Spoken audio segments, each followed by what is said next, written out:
Hoy vamos a tener la presentación Proyecto Uberito Venezuela, un sumidero de carbono del CO2 atmosférico. El presentador va a ser Juan Ulrich Cortés. Juan es biólogo de la Universidad Central de Venezuela, ecólogo marino, máster del IBIC en química ambiental y máster en, creo que la Universidad de Pensilvania y IFP, sí, UFP perdón, la Universidad de Pensilvania y el IFP en Energy Management and Policy. Juan trabajó en PDVSA durante 22 años. Juan fue fundador de la función ambiental de la División de Oriente de la GOVEN. Recorrió todas las áreas operacionales de la GOVEN en la misma función y la función de ambiente en INTV. Fue coordinador ambiental de la Gerencia Aérea 9 de Maturín, superintendente ambiental de perforación y finalmente coordinador del proyecto de pasivos ambientales de PDVSA en la coordinación de operaciones de PDVSA y PENCLAV. Además, ha sido profesor de Ecología y Economía Ambiental, consultor ambiental independiente e investigador en Ecología Pesquera y Acuicultura en el Instituto de Zoología y Ecología Tropical de la Facultad de Ciencias de la Universidad Central. Es miembro de la Sociedad Venezolana de Ecología y de la Sociedad Venezolana de Ecología. Bueno, con ustedes, Juan. Y disculpen la interrupción, que tengo un problema aquí con ustedes. Adelante. Bueno, buenos días a todos, estimados asistentes. Y bueno, hoy pues les vamos a hablar, como ya se dijo Carlos, en cómo el proyecto Uberito, en general un bosque de pino, es un sumidero de carbono del CO2 atmosférico. Y en esta presentación, primero les hablaré de una pequeña motivación, cuál es la breve historia y cómo es el proceso de fijación de carbono por absorción de CO2 en el proceso de fotosíntesis de Pinus caribia, variedad hondurensis. Y al final, unas proyecciones inciertas. Entonces, dándole continuidad a esto, no veo, a ver. Ok. Las motivaciones son, en primer lugar, pues agradecer a Benamérica VAPA la oportunidad y el reto de realizar este ejercicio de cálculo, inevitablemente inexacto, pero esperando sea generador de alguna precisión de cómo abordar a futuro con mejores detalles el valor de nuestros bosques maderables como sumineros de CO2 estimados a partir de los metros cúbicos por hectárea de carbón que almacenan y se manejan sostenidamente para ese fin, pero sobre todo por su valor industrial y social como generador de empleo, innovación tecnológica y productor de madera, papel, resina y muchos otros usos. No está motivado por ninguna de las advertencias que sostiene el panel intergubernamental para el cambio climático respecto al CO2 o por sus reservas sobre los beneficios que aportan los bosques manejados basados en el hecho de que la capacidad de un árbol de almacenar carbón decrece en función de la edad. Dadas esas motivaciones, pues, les relato una historia breve que muchos de ustedes conocen, como ya vimos antes. Fue que en 1961, bueno, el MAC, por iniciativas de Cabrera Malo, empiezan a ver esa posibilidad. Cabrera Malo crea la motivación inicial de Cabrera Malo era el problema de la erosión eólica en el Valle de Guanipa y crear barreras rompevientos. Ahora, en el 66, Cabrera Malo y Darío Boscán, bueno, establecen una plantación experimental piloto de 500 hectáreas y 4 años después se dan cuenta de los magníficos resultados que eso podría tener en la mesa de Guanipa. También en el Cachipo, en el estado Monagas, Ramón Díaz López del MAC también creó el bosque de Cachipo de 700 hectáreas que yo frecuenté muchísimas veces en mi vida allá en Oriente.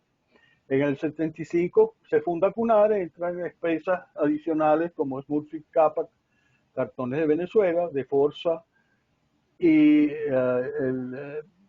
en San Carlos, que también sembraron eucalipto y melina. Se desarrollan planes de cosecha en Uberito a 15 o 20 años con siembras proyectadas de 25.000 a 30.000 hectáreas por año.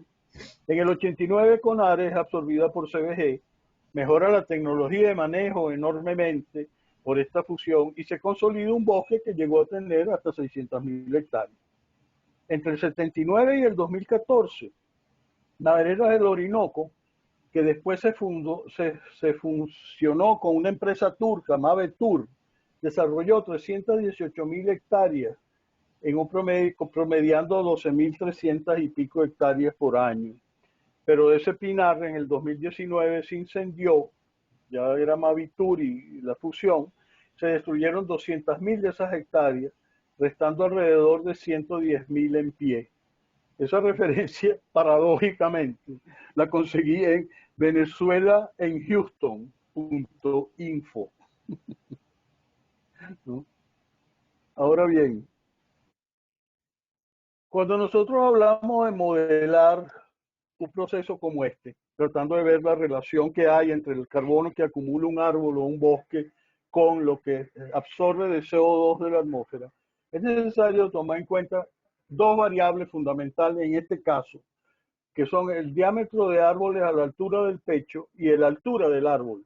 Con eso se puede modelar, más adelante verán cómo, se puede modelar el volumen en metros cúbicos por hectárea de un bosque, que termina siendo generalmente para un ingeniero forestal o para el manejo del bosque con fines económicos, termina siendo tal vez la variable maestra principal.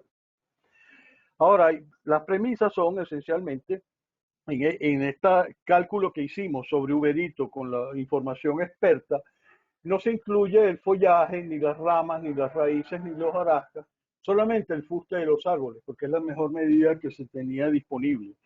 Por otra parte, el sumidero de ramas, raíces y hojarasca las vamos a obtener del modelo CO2 FIX 3.1, que ha modelado esta situación para un bosque en México. Y por otra parte, el CO2, toneladas métricas cúbicas, toneladas métricas de CO2 por hectárea, se usa la densidad seca del árbol, que en general se considera que representa el 50% de la biomasa húmeda del árbol. Eso se determina no tumbando árboles, sino tomando núcleos, de manera, muestreando núcleos en árboles y llevándolos a peso seco. Hay que considerar las relaciones químicas, pues, del peso molecular del CO2, que es 44, y el peso molecular, al peso atómico del carbono. Esa relación da la producción per cápita, o mejor dicho, la incorporación per cápita de CO2 de 3.66 kilogramos por kilogramo de carbono fijado en el árbol. Y esa es la relación con la que nosotros vamos a convertir, esencialmente, vamos a convertir carbono fijado en el árbol, cuánto CO2 fue absorbido para producir ese tonelaje. Las unidades, ahora, las consideraciones estadísticas que se necesitan para trabajar esto con modelos de regresión son esencialmente que las unidades muestrales pues son los árboles muestreados independientemente y al azar o en alguna otra forma de muestreo. Por otra parte, las regresiones con modelos, su validez la van a determinar dos cosas: el alto índice de correlación que puedan presentarse las variables con el volumen por hectárea, y un índice que que es el índice Furnival, que de alguna manera garantiza que las condiciones necesarias de modelos de regresión se cumplen en la medida en que ese índice es más pequeño. Por otra parte, están otros elementos como que la varianza de la variable independiente es constante, y que las varianzas de las variables explicativas no afectan a esa varianza independiente. Estos son tecnicismos que vale la pena tener en cuenta. Bueno, ahora bien, entrando en el detalle, lo que ustedes ven en esta tabla es esencialmente la información que me suministró mi compañero Héctor Canales, que me acompañó, no pudo estar presente, pero me acompañó en la creación de este modelo. y básicamente se refiere a 3 sitios en el que vamos a utilizar el diámetro alrededor del pecho y la altura del árbol, ¿no? La altura del árbol. Y obviamente el volumen que se estima, ¿no? Directamente en metros cúbicos por hectárea, salido de una regresión logarítmica que vamos a ver a continuación entre el diámetro de la altura del pecho y el área. Eso se hizo para los 3 escenarios. Este es el más favorable con las condiciones de buen drenaje, mayor retención de agua y circulación subsuperficial y un horizonte argílico más fracturado, ¿no? Las otras condiciones no las simulé por, por economía de tiempo, si se quiere. Y obviamente para ver cuál era la cantidad de CO2 que se absorbieron en 600.000 hectáreas, fundamentalmente.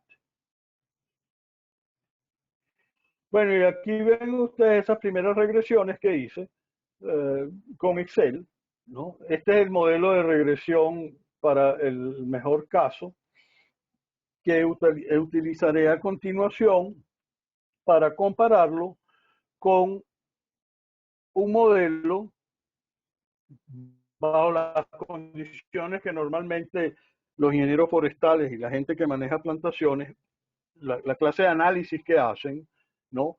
Y que no solamente piensan en un solo modelo, sino que analizan una cantidad de modelos posibles que relacionan el volumen, bien sea con el diámetro de la altura del pecho o la altura u otras variables. En este caso, en esa referencia encontré que el mejor modelo que ellos plantean, en este caso, es el neperiano del volumen, porque está subrayado, no veo mi cursor. Ajá. El neperiano del volumen es la suma del neperiano del diámetro de la altura del pecho más el neperiano de la altura. Y obviamente ustedes ven que hay un altísimo nivel de correlación, sea con la corteza, sea con la corteza del árbol, creo que es el viento que está molestando, es con la corteza del árbol y el índice de Furnival, que es el menor de todos esos modelos posibles. Entonces, ¿qué hice? ¿O qué hicimos? Bueno, esencialmente, perdón, hay un sonido que no sé si soy yo o es la transmisión. ¿Aló? Adelante, Juan. Ok, Ya lo corté. ok. Bueno, el caso es que lo que hice en esto fue básicamente comparar ese cálculo que hice con Excel, con esta ecuación, compararlo con el modelo logarítmico que les mostré anteriormente, pero como es el logaritmo del volumen, pues lo que expresé fue la forma exponencial de ese modelo, que ustedes ven aquí, es el volumen metros cúbicos por hectárea por la exponencial del DAP por la exponencial de la altura. La diferencia es amplia y representa que lo que tenemos como información de Uberito es apenas el 39.8% de lo que podría ser con información más real y más, más precisa a futuro, ¿no? Este número lo obtuve básicamente por una simulación de Monte Carlo, haciendo algunos jueguitos que uno se acostumbra a hacer para ver ese tipo de información modelando, ¿no? Ahora bien, ¿cómo abordamos el problema de estimar las otras variables? Básicamente, la hojarasca, mejor dicho, el follaje, el tronco obviamente, las raíces y el follaje, las raíces el ramaje, ¿no? Y el modelo C es bueno darle una generalidad de lo que es este modelo. Este es un modelo lo suficientemente general que permite, en general, tiene 4 compartimentos integrables en un solo modelo o en un grupo de modelos. El de la biomasa, que permite ver todo esto, todo lo que ustedes ven aquí. También permite ver cómo es el proceso de descomposición de la hojarasca que cae del pino, todos esos procesos de respiración, etcétera, etcétera, que aquí no vamos a tratar. Y también cómo el bosque produce utilidad, ¿no? En términos de madera, resinas, papel, y también la posibilidad de que parte de ese bosque sea utilizado para producir bioenergía, CO2, producir bioenergía incinerando madera y generando vapor eventualmente, ¿no? Obviamente todo eso tiene unas pérdidas por CO2 que el modelo en general balancea. De ahí la utilidad que yo particularmente le vi a esto y me concentré esencialmente en buscar, en base a que este modelo se ensayó en México, buscar una relación para poder incluir tanto el ramaje como el follaje como las raíces en el modelo que tenemos de Uberito. Y bueno, aquí está la situación. Esta es esencialmente, en esta tabla ustedes ven a lo largo de 20 años, empezando en el año 5, pues, que es, digamos, de donde uno puede empezar a hacer algunas mediciones, ¿no?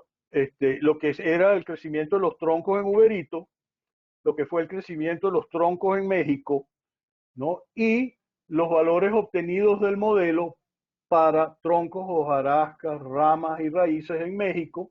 Y por supuesto, esto es los totales de cada uno a esos años, ¿no? De estas 4 variables. ¿Qué hicimos? ¿Cuál era el objetivo? El objetivo es tener un panorama global, ¿no? De todo lo que es la biomasa de un árbol, estableciendo primero 2 cosas. Una, cuán parecido era el modelo de Uberito, ¿no? El modelo de Uberito que tenemos, perdón, el modelo de Uberito que tenemos versus el modelo del tronco de México. Y esto es lo que encontramos. Básicamente el azul es el modelo de Uberito y este es el modelo de México, donde obviamente hay cosecha cada 10 años. Pero lo interesante es que ese modelo converge a los 19 años. Eso nos da un factor de credibilidad de que lo que estamos haciendo puede parecerse a nuestra realidad, aunque los datos no vengan de nuestra realidad. Algo adicional fue la importancia que tenía poder estimar los valores totales de carbono seco por hectárea en relación a los metros cúbicos por hectárea de bosque. Y esta relación, esta regresión, fue la que utilizamos para poder lograr esto. Básicamente tenemos los metros cúbicos por hectárea, ¿sí?, que se generan, cuál es el carbono seco por hectárea que se fija, ¿no? Y cuál es el CO2 por hectárea por año que se fijan o que se absorben relacionado con ese carbono seco. Yo a partir, este es los miles de toneladas métricas, básicamente toneladas de CO2 que se acumulan. Y lo que hice fue esencialmente multiplicar este número de 20 años por el total de hectáreas, ¿no? 600.000 hectáreas, 550.000 o 600.000 hectáreas, y da estas dimensiones de toneladas métricas de CO2 que de alguna manera se absorbieron a lo largo de 20 años en Uberito. En el caso de maderas del Orinoco, pues, este es los millones de toneladas métricas de CO2 que da el análisis de este modelo. Ahora bien, ¿cómo es esa situación? ¿Cómo es esa situación a lo que se ha estimado que son las emisiones de CO2 en Venezuela? Esto es algo para mí completamente inesperado y no sé si alguien antes hizo este ejercicio, pero esta es la realidad de lo que ese bosque, ¿ok? A partir, digamos, de los años 85, estimando que estimando pues que de ahí en adelante se produjeron 20 años, ¿no? Este es el nivel en millones de toneladas métricas, ¿no? Que puede absorber ese bosque en relación a lo que ha sido la absorción, mejor dicho, la generación de CO2 en el país por múltiples causas que la fuente consultada pues no la reveló. Y me perdonan, pero, bueno, sí, aquí está la referencia de donde saqué yo esta información de emisión de CO2 en Venezuela. Es interesante que este es el año 2012 y a partir de ahí cae de esta manera. Con eso, pues, yo creo que hay suficiente material para la reflexión y la profundización de lo que debe ser el estudio de estos bosques con análisis cuantitativo, básicamente, ¿no? Y con información que si está perdida, tenemos que tratar de volver a recuperar en el futuro. ¿Y cuáles son las conclusiones? Bueno, las conclusiones es la siguiente. Según el análisis presentado, las emisiones compensadas por plantaciones de 20 años de pinos caribe han compensado significativamente las emisiones antrópicas de CO2 en Venezuela. Por otra parte, modelos como el CO2 FIX pueden contribuir a estimar el nivel real de emisiones de CO2 que pueden compensarse de plantaciones manejadas con propósitos industriales, madereros y producción de papel. Por otra parte, incentivar los esfuerzos conjuntos de la academia y el sector forestal, industrial, para modelar y conocer el balance global de CO2 que puede ser compensado por este sector económico. También exploramos con Héctor Canales y sus técnicos allá abajo en Chaguarama cuáles son los criterios que deberían prevalecer a futuro en un plan de manejo forestal cuando estas plantaciones pues tengamos la fortuna de volverlas a manejar como quisimos hacerlo en el pasado. Por una parte, la producción de plantas genéticamente mejoradas, estimular eso, aumentar la sobrevivencia inicial mediante técnicas de vivero, mejoras en la plantación mecanizada y control de plagas, machaco fundamentalmente, y competencia herbácea por los nutrientes del suelo. Aun cuando los pinos tienen una endosimbiosis con un alga casi microscópica, que le provee, digamos, el nitrógeno necesario que estos hongos pueden anabolizar, más que metabolizar, y pasárselo al pino. La plantación óptima que debería hacerse en Uberito, posiblemente en otros sitios de Venezuela, es de 1000 plantas por hectárea, y deberían hacerse clareos a los 5 años, no comerciales, pero clareos en los mejores suelos para reducir la densidad en un 30%, es decir, dejar unos 700 árboles por hectárea para impulsar su crecimiento. Por otra parte, a los 8 años debería sí hacerse el primer, 8 o 10 años, el primer aclareo de rodales con alto crecimiento para cosechar alrededor de un 50-60% de la población inicial, para destinarlo a pulpa de papel y tableros de fibra.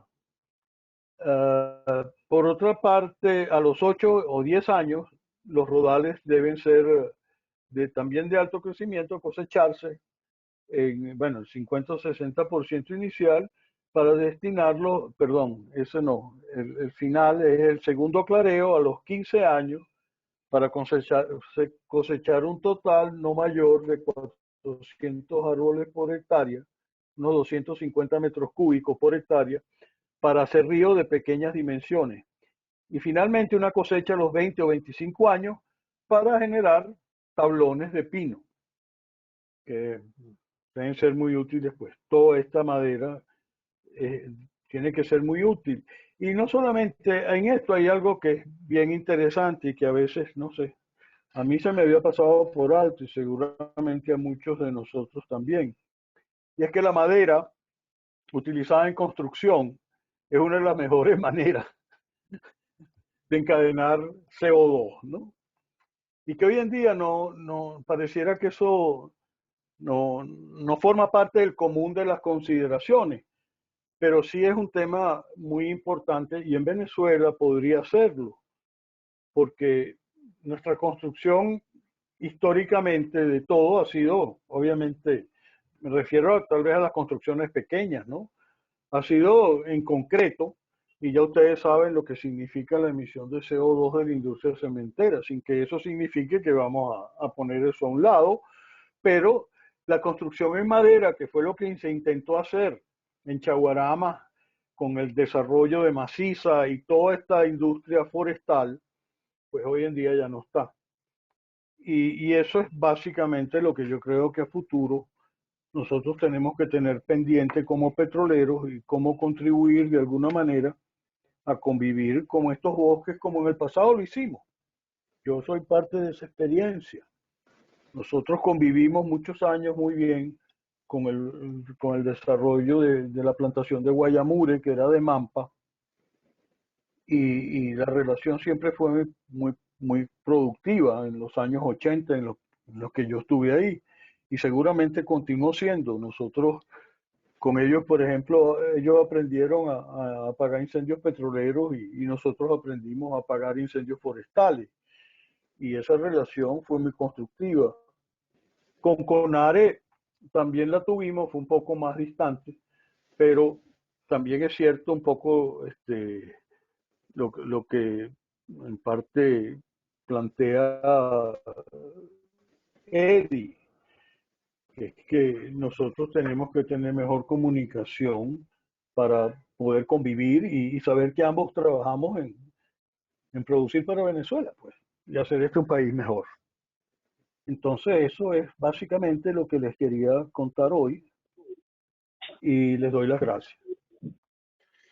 Bueno, Juan, felicitaciones porque primero que nada ha sido la charla más corta que hemos tenido hasta ahorita. Lo Y cual segundo, Espero que comprensible. sí, y segundo, porque fue muy interesante, es muy interesante pues ver todos estos aspectos con los cuales muchos de nosotros no estamos familiarizados. Mira, Aló, Eduardo. ¿sí? Ese es el sonido del video. El Banco presenta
Ok.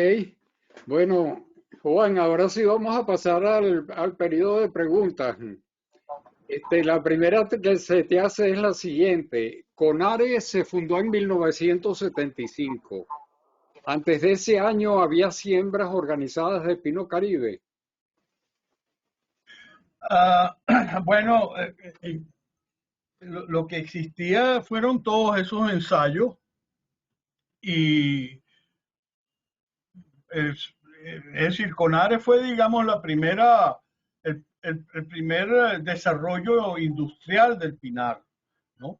Pero ya, ya se habían hecho algunos ensayos que pretendían también ser industriales, como ese, lo de, lo de Cachipo, fue un ensayo que pretendía establecer un pinar similar, ¿no? Ahora, lógicamente, ¿cuál era? Es decir, si hay alguna lógica de crear CONARE inicialmente, bueno, es porque iba a administrar eso en el sitio ahí en Chaguarama, ¿no? Pero también creo que fue muy beneficioso después su unión con la CBG, porque realmente al principio, inclusive lo comenta Cabrera Malo en, en, a los inicios, la misma CBG fue un tanto escéptica, ¿no? Inicialmente, de desarrollar estos bosques.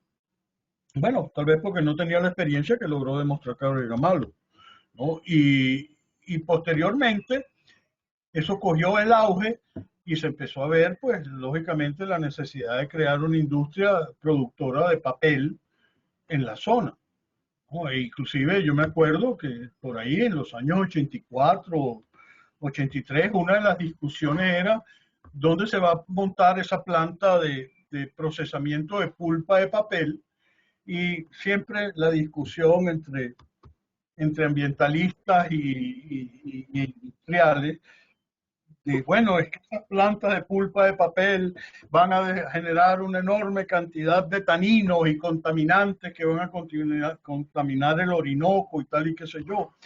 Y yo pienso muchas veces que no se le podía, mejor dicho, no se le prestaba atención a los estados de tecnología que se requerían para proteger el ambiente, sin necesariamente impedir un desarrollo industrial que iba a generar progreso, empleo, sectores secundarios, etcétera, etcétera, ¿no? Eso es un poco lo que podría responderle. Ok, te preguntan también, si podrías ahondar un poco por qué la tendencia de absorción de carbono cambia, por qué cambia la tendencia en el 2012. En la En el, curva que presentaste de Venezuela. bueno, es que yo puse eso en el 2012, asumiendo que todavía hay pinos del 2012 para acá que tienen 20 años o más, porque realmente no sabemos cuál es la historia o cuál es la estructura de tallas y de tamaños y de todo ese proceso de siembra que ocurrió, digamos, desde que ese bosque empezó a sufrir las consecuencias de lo que hoy en día vivimos. Por eso solamente pongo esa zona. Y bueno, en el 2012 no, realmente no tengo una explicación de por qué cayó. Es decir, por qué Venezuela dejó de absorber, mejor dicho, dejó de emitir CO2 o se emitieron menos CO2. Bueno, la razón yo creo que hay que explorarla. Yo no me planteé en este seminario conocerla, pero hay factores, por ejemplo, el transporte. ¿Qué ha pasado con el transporte en Venezuela, con las limitaciones de gasolina, de fuel oil? ¿Qué ha pasado con la reducción de las emisiones, bueno, de nuestro negocio, ¿no? Que generalmente es el foco donde está todo puesta la atención. Y qué ha pasado sencillamente, hay menos gente en el país, hay menos gente respirando, ¿no? La causa yo creo que hay que explorar esa curva, hay que analizarla con más detalle y buscar sus fuentes, que desafortunadamente, aunque esa página es una página internacional que aporta información de muchísimos países, bueno, no tuve la oportunidad de llamarlos y preguntarles cuál es la fuente de la información de la cual ustedes la obtienen, ¿no? Eso es lo que puedo decirle. Mira, te preguntan también, ¿qué se podría hacer para plantaciones de bosques de especies autóctonas en otras zonas del país y para la explotación privada comercial? Bueno, hay una experiencia que de alguna manera surgió en esos años de Cabrera Malo ensayando o probando cuáles eran las especies que podían usarse para desarrollar, o mejor dicho, para evitar que la mesa, o para usar la mesa de Guanipa y protegerla de toda esa inclemencia que significaba el ambiente natural, los vientos, etc. Ahí también se ensayaron, pero fue más que todo en Tucupita y entiendo que en una escala mucho menor. Viveros de cedro, ¿no? Y ensayos de tratar de sembrar cedro. El cedro obviamente no fue apropiado para esa sabana, pero aparentemente esos cedros de vivero, el empresario de Santis, el ganadero de Santis, ¿no? Que de hecho es uno, o fue porque él ya murió en paz descanse, fue uno de los accionistas principales del Banco del Caribe. Esos pinos los establecieron en unas plantaciones forestales, o no sé cuántas hectáreas, no recuerdo, yo sé que una vez las visité, en esa zona de Wiria, en la carretera que va hacia Wiria, porque esa es la zona ideal para producir bosques de maderas de altísimo valor, como el cedro y la caoba, que son siembras que naturalmente ocurrieron en Barinas, ¿no? Existían en Barinas. De hecho, la explotación forestal en este país, mucho antes de Uberito, tenía que ver con la explotación de Barinas, de los bosques de Barinas, de estas especies de altísimo valor. Y esas explotaciones, pues en gran medida esos bosques nunca, aunque hubo políticas de resiembra y todo eso, yo creo que particularmente no, esas políticas de manejo estuvieron orientadas muchísimo a explotar el bosque, pero no tengo la información de cómo es esa situación en Barinas. Yo sé que la Universidad de Mérida, la Facultad de Ciencias Forestales, pues siempre ha hecho una cantidad de esfuerzos, ¿no? Por desarrollar otras especies, pero les confieso que yo las desconozco porque nunca me he metido en el tema y que espero que ahora me meto. No sé si me voy a meter un poco más, pero yo creo que esa diferencia se observan de ese modelo y lo que realmente absorbemos es un tema para trabajar, ¿no? Ok, mira, te hacen una pregunta interesante. Si entiendo bien, si se lleva a Uberito al nivel de 600 hectáreas como antes, ¿se podría compensar con creces las emisiones de CO2 de todo el país?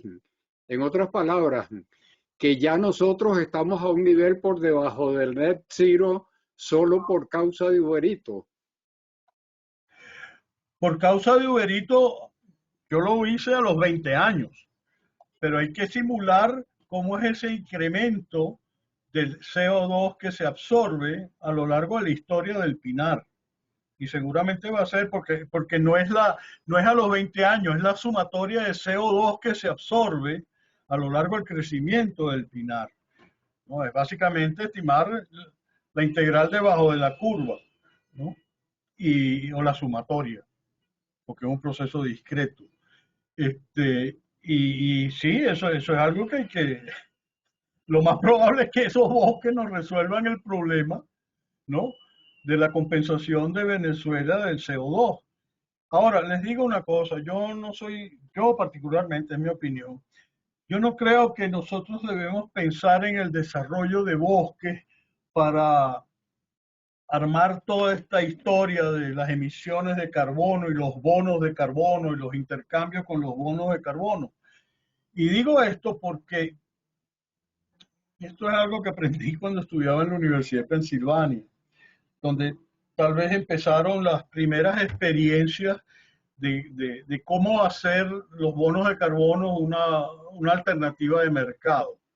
Eso empezó porque, bueno, en Filadelfia estaba por una parte ECO, ¿no? La compañía eléctrica de Filadelfia, y estaba la refinería de Sun, ¿no? Y se pensó en el sector industrial de Filadelfia, decir, bueno, lo que marginalmente puede dejar de producir alguien incorporando tecnología, dejar de producir esas emisiones en el margen, ¿no? Pues le puede vender esos bonos a una empresa que no tiene las posibilidades tecnológicas o la inversión que justifiquen eso que llamaron Best Available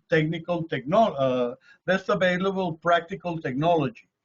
Y eso generó, pues obviamente, decir, bueno, ahí se pueden intercambiar los bonos a un cierto precio que lo regula la bolsa. Y está bien, eso como mecanismo de mercado en principio funciona. Pero al final, ¿qué es lo que hace? Al final lo que hace es establecer una burbuja de promedio de emisiones, de estándares de CO2 que deben mantenerse en la atmósfera, pero que no necesariamente son la solución de minimizar las emisiones de CO2. Tal vez es válido, pero es un criterio de burbuja, es un promedio. Lo que hace la bolsa es promediar emisiones en el margen de aquellos que emiten mucho y no pueden resolver el problema con aquellos que emiten poco que sí pueden resolverlo. Y eso, bueno, yo no creo que esas son soluciones definitivas. Además que yo no creo hoy en día que nosotros tenemos un problema de CO2 importante en la naturaleza. Pero eso es una opinión muy personal. Te preguntan por qué se escogió esa variedad de pino. Bueno, esa variedad de pino se escogió, aun cuando, bueno, primero porque es una especie neotropical, es decir, no es una especie de las zonas frías o boreales, es una especie que se da en el neotrópico de Costa Rica, en Centroamérica, pero también se da muy bien en la zona, en la franja neotropical, por así decirlo, digamos, entre el Ecuador y el paralelo 30, de 30 grados, ¿no? Y esa es una de las razones. Y se ensayó, lógicamente, esos pinos en México y en Costa Rica y en toda Centroamérica, crecen en pisos altitudinales mayores o de condiciones ambientales mayores, que por ejemplo Cachipo las tiene no por piso altitudinal, sino por las condiciones de humedad, de, básicamente de agua, ¿no? Ahora, lo que se dieron cuenta fue que en esta semana, yo no sé si eso fue pionero, pero lo que se dieron cuenta es que ese pino podía crecer en suelos muy sueltos, ¿no? Como esas arenas de la mesa de Guanipa, que podían básicamente desarrollar sus raíces hasta encontrarse con el argílico, ¿no? Y poder penetrarlo de alguna manera y aprovechar el agua que está por debajo del argílico. Yo creo que esa fue una experiencia única y, bueno, no sé qué tan única, pero yo creo que eso es lo que ocurrió con el pino caribe. La variedad hondurense y creo que la otra variedad también, ¿no? La variedad caribe. Te preguntan, ¿habría alguna manera de determinar la relación entre el CO2 absorbido y el producido por una planta de generación de fuel oil, por ejemplo, para la producción de tal cantidad de kilovatios hora? Por supuesto, eso es lo que se puede hacer con ese modelo CO2 fix, ¿no? Y es un área de interacción, yo creo que, bueno, entre nuestro negocio y ese mundo forestal, ¿no? Pero yo creo que, y por eso lo puse ahí, yo creo que esos son esfuerzos que se tienen que hacer entre esos sectores industriales, la parte técnica de esos sectores industriales y la academia, ¿no? La gente que modela y, bueno, que todos estos ingenieros, es decir, desarrollar un bosque no es un problema es un problema de optimización, es un problema de optimización de una serie de variables que no son fáciles de medir y que hay que aproximar. Y eso es algo que se puede hacer perfectamente entre los petroleros y la academia y los mismos forestales que manejan ese tipo de cosas, ¿no? Entonces, por supuesto que sí. Y yo creo que, no sé si habrán modelos mejores que ese, pero ese CO2 fix aparentemente puede en gran medida empezar a reportar respuestas. ¿Hasta cuánta área se puede extender el bosque de Uberito? Creo haber leído que se contemplaba llegar a 1 millón de áreas, de hectáreas, perdón. Bueno, mira, yo no tengo ese número. Lo que sí es interesante saber es que esas sabanas no son homogéneas para la producción de pino, ¿no? Porque hay, como digo, hay parches, ¿no? Parte de eso se vio mientras se hicieron todos estos desarrollos. Yo tuve oportunidad de ver más o menos eso de cerca. Hay factores, por ejemplo, en las arenas silícicas, pues sencillamente no se dan porque primero tienen una escasísima fertilidad, es decir, ahí se crea muy poco suelo, ¿no? Inclusive con los hojarasca del pino, y segundo, la toxicidad del aluminio. Por otra parte, hay ciertas variables del suelo que hacen que los pinos, inclusive en el video se vio algunos, crecen unos pinos un poco espelucados, ¿no? que no son los que interesan desde el punto de vista de producción maderera. Ahora, eso buena parte se va a resolver con mejoramiento genético. Hoy en día la genómica, o sea, la genética molecular es la que hace todo el trabajo, además de lo que es la selección artificial, que es la primera de las prácticas, ¿no? Es decir, determinar los árboles determinar cuáles son las semillas o los árboles que producen semillas que son más productivos. Todo eso son cosas que tenemos por delante. La siguiente es, cuando se cosechan los pinos y se obtienen las rolas de madera, ¿qué se hace con la corteza? Bueno, la corteza tiene una enorme utilidad, ¿no? De hecho, eso se intentó, creo que algo de eso se hizo en esos años de Maciza y cuando tuvo esta empresa chilena, porque las cortezas realmente son un material aislante formidable, ¿no? Es decir, son tan formidables desde el punto de vista material aislante que eso es lo que hace a los pinos tan resistentes al incendio, ¿no? De hecho, los pinares pueden sobrevivir a un incendio que pase rápidamente, ¿no? A lo mejor espeluca, rompe el follaje, pero si la intensidad del fuego no permanece tanto tiempo, es justamente esa corteza del pino que tiene esa cierta capacidad. No sé si alguno de ustedes alguna vez ha tocado una de esas cortezas de pino. Tienen algún efecto como de colchón y de cámara de aire, ¿no? Y eso industrialmente tiene un valor importante, ¿no? Y de hecho eso es lo primero que se desecha al procesar una rola de pino, ¿no? Disculpe, Eduardo, pero la pregunta es, ¿qué se hace con esa corteza después que se le quita al pino? Pues? Bueno, ¿qué se hace? No te lo sabría responder.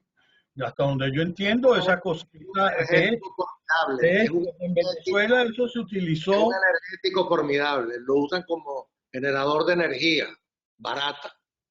Bueno, sí, por supuesto, por eso es que ese modelo contempla la generación de, o sea, la combustión para generar bioenergía, ¿no? Y obviamente bioenergía que tendrá necesariamente que terminar digo yo, en generación de vapor, y eso tiene un presupuesto de emisiones de CO2 que debe entrar dentro del balance global de lo que es la economía circular de este negocio, ¿no?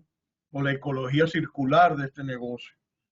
Ahora, lo que yo sé que se hizo en Venezuela con esos tablones de pino fue la construcción de la gente más necesitada, construir viviendas y hacer cercas o sea, construcciones muy secundarias, pues, rurales, etcétera, etcétera, pero nada industrial. ¿Qué es lo más importante ¿Qué es lo más importante que tendríamos que hacer para retomar un reto mundial como lo fue Uberito, el paño forestal más grande del mundo plantado por el hombre? ¿piensa que este hito fue lo suficientemente conocido en el mundo? Bueno, yo creo que para empezar todos tenemos que saber cuál es la solución, por dónde empiezan las soluciones. Pero una vez que esas soluciones se den, pues tiene que ver con reactivar la economía del país.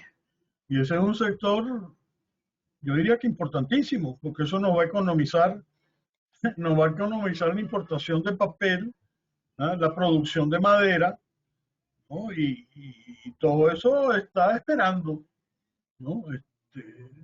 La generación de empleo, ¿no? El sector secundario que se deriva, en la misma industria química, la producción de resinas y pinturas, por ejemplo, ¿no? Son cosas que dejaríamos de importar y son cosas que posiblemente no las tenemos que producir desde los hidrocarburos. Entonces, yo no soy experto en eso y tengo muy poco conocimiento de eso, pero ese es el camino, ¿no?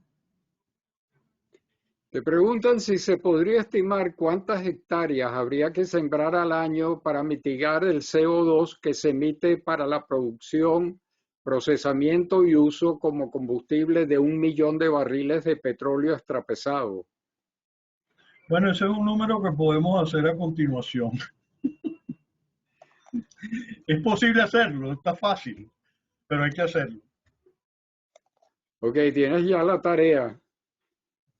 Bueno, yo espero que no sea solamente la mía, sino contar con algunos de ustedes petroleros que pueden dar números más precisos.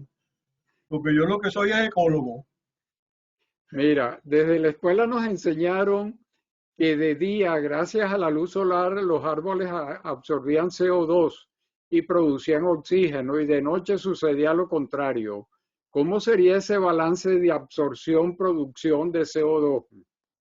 Bueno, ese balance está justamente en lo que uno puede estimar en ese modelo. Yo no lo sé, ¿no? Porque realmente yo nunca, la ecología del suelo y la ecofisiología vegetal fueron materias que tomé. No sé si mi hermana, que a lo mejor que es fisiólogo vegetal y no sé si está en el seminario, puede tener alguna respuesta a eso, pero no creo porque cuando hablé con ella estaba en el supermercado. Pero no, eso es algo que se puede estimar. De hecho, les puedo decir, hay literatura que ha jugado con la respiración edáfica y la respiración del mantillo del pino. Y yo tal vez hubiese podido incorporar eso en esto, pero pienso que esto fue lo más importante que teníamos que hacer ahorita, ¿no? Pero sí han hecho gente del IBIC, Paulini y investigadores del IBIC del Centro de Ecología, estudiaron esos fenómenos de cuánto CO2 se emite por el metabolismo del follaje en el suelo, ¿no? Eso más o menos se conoce. Yo no tengo un número que les pueda decir con precisión en este momento. Ok. Mira, con eso finalizan las preguntas, pero Eddie Ramírez ha pedido la palabra. Entonces vamos a... Eduardo, disculpa, a lo mejor me perdí, pero tú hiciste la pregunta de Arnaldo. 10:43. Arnaldo, sí. Ah, que me perdí, me distraje. Okay. Sí, que es lo más importante que tendríamos que hacer para tomar un reto mundial como el de Uberito, ¿sí? Ok, disculpa, me perdí. Ok. Solamente me faltó la última parte de la pregunta que no fue respondida. Sorry. Ah, ok. Bueno, Arnaldo, ahora la puedes pedir en el derecho de palabra. Vamos a empezar por Eddie y te anoto a continuación. Eddie, son 3 minutos. Felicitaciones, Juan. Excelente e importante presentación. Yo creo que Uberito nos da tres lecciones. Una, que para que un proyecto sea exitoso, tiene que haber una persona enamorada de ese proyecto. Como decía el doctor Marcano Cuello, un maníaco, un monomaníaco enamorado de ese proyecto. Y realmente el doctor Cabrera Malo se enamoró de ese proyecto. se trasladó a vivir en un tráiler en Uberito durante muchos años, completamente aislado de la civilización, ¿no? Y hay algo importante también que debemos tomar en cuenta. La mayor preocupación de Cabrera Malo, a quien tuve el honor de conocer muchísimo, interactuamos bastante en la junta directiva de la Fundación Servicio para el Agricultor, antigua Fundación Shell, era que había que conservar, y por eso él le ponía mucho cuidado a evitar los incendios. Eso para él era fundamental. Y también recordar que la industria petrolera, a través de Palmaven, inició un proyecto uniendo a todas las empresas papeleras de Venezuela, que fue una labor bien complicada. Ahí Alfredo Gruber, pues con ese entusiasmo que lo caracteriza siempre, tuvo un papel importante. Logramos hacer una asociación de todas las empresas papeleras con Palmaven y empezamos a desarrollar en Suata un bosque tendente pues a la producción de pulpa de papel. Lamentablemente todo eso se perdió con la llegada pues de Hugo Chávez al poder, ¿no? Pero independientemente de que si absorbe más o menos CO2, es importante el desarrollo forestal en Venezuela. Eso es un área en la cual tenemos muchas ventajas comparativas y competitivas. Y realmente lo hemos dejado bastante de lado. Yo creo que un nuevo gobierno tiene que darle importancia a este sector que nunca lo ha tenido. Y reconocer que la industria petrolera realmente sí se inmiscuyó en esta actividad forestal con miras no necesariamente al CO2, que en aquel entonces no se hablaba tanto de eso, pero que efectivamente era una contribución al desarrollo del país. Muchas gracias, Juan. Bueno, Eddie, mira, yo comparto 100% lo que tú dices. Lo comparto porque, bueno, nosotros hemos vivido experiencias justamente que apuntan en ese sentido. Tú y yo y todo lo que hicimos en algún momento. Ahora, nuevamente, es decir, en mi opinión, el CO2 es un bonus. O sea, que esos bosques nos ahorren o nos compensen nuestras emisiones de CO2. Es un bonus, es algo adicional. Bienvenido sea, gracias a Dios, ¿no? Pero lo importante es desarrollar industrial ese pinar, el desarrollo industrial de esos pinares y de esos recursos que están ahí y ver cómo sobre todo nosotros tenemos que equilibrar la tierra, ¿no? Para también producir alimentos. Es decir, a mí no se me ocurriría que los desarrollos agrícolas que tenemos en la mesa de Guanipa, digamos al norte, en la zona de ahí de Anzoátegui, de Santo Tomé y de esa parte, a mí no se me ocurriría sustituir esos pivotes centrales que en una época existieron y que de hecho hay algunos empresarios muy jóvenes, muy emprendedores, que han retomado esos cultivos, ¿no? Con tecnología que controlan desde un celular en su casa. Ese tipo de balances es lo que en este país va a requerirse establecer para el uso de la tierra y sobre todo, particularmente en la agricultura. ¿Cómo hacemos más eficiente la producción de rubros agrícolas, por ejemplo, de hortalizas y de todas esas cosas que hoy en día se hacen en tierra y se pueden hacer en cultivos protegidos, ¿no? Entonces, todas esas cosas es las que hay que pensar en términos de políticas públicas a futuro, con gente que realmente, lo que tú dices, Venezuela necesita gente que se enamore de esas iniciativas. Si no hay gente que se enamora de esas iniciativas y pone ese sentimiento en función de lograr lo que tenga que hacerse, pues no vamos para ninguna parte. Tan sencillo como...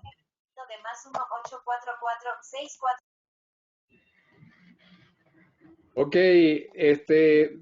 tiene la palabra entonces Arnaldo para que haga al final de su pregunta. Yo, Juan, buenísima la presentación.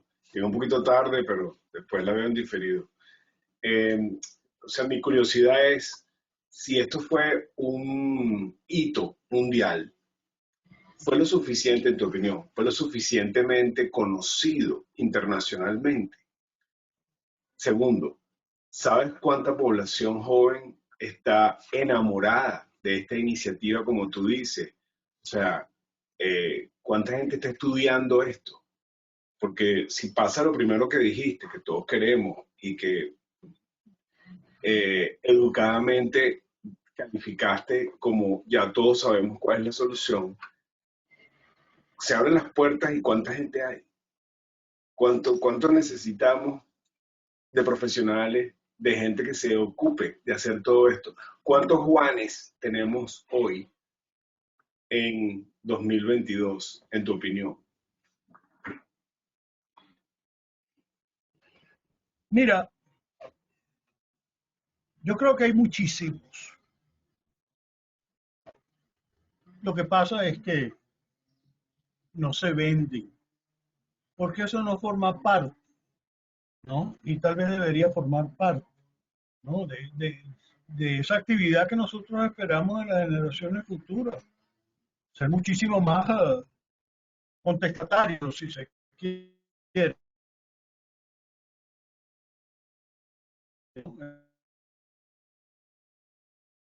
En el buen sentido de la palabra. Pero yo sí creo que hay muchísimos y muchísimos.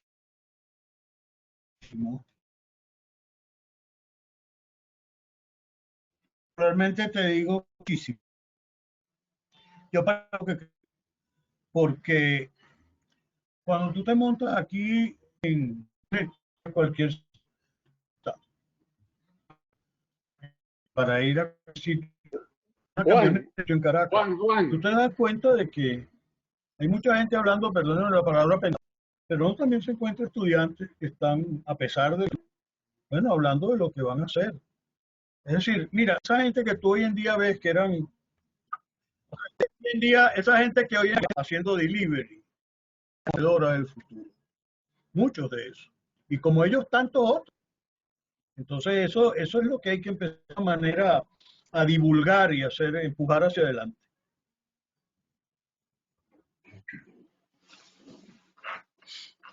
Bueno, Juan, realmente muchas gracias por tu presentación y por pasar el mensaje. El objetivo nuestro, cuando le pedimos a Juan de que hablara de Uberito, es agregar otro grano de arena en todo el proceso de posibilidades que tiene Venezuela para ir hacia el Net Zero. Y nos parece que Uberito es algo olvidado. Ese gráfico que mostraste, Juan, después que hablamos ayer, ese gráfico de cuánto produce Venezuela y cuánto puede contribuir a algo como Uberito, es algo que debiéramos explotar un poco más y entender un poco más, ¿no? Yo creo, porque mientras tú hablabas de eso, yo decía, bueno, entonces todo el problema CO2 que genera el flare de Monagas se lo estaba absorbiendo Uberito. Pues. Entonces, el problema es resolverlo, pero por otro lado, no solamente por la parte climática. Pero creo que es algo importante, realmente pienso que es algo importante. Entonces, te agradecemos mucho haberte tomado el tiempo de preparar esta presentación, aunque, como dijo Eduardo, corta para el estándar, pero muy sustanciosa. Yo ayer cuando revisé con Juan la presentación me preocupaba porque había muchas fórmulas, inclusive hay algunas palabras que habían ahí que yo no entendía, pero buenísimo, te lo agradecemos bastante. Entonces,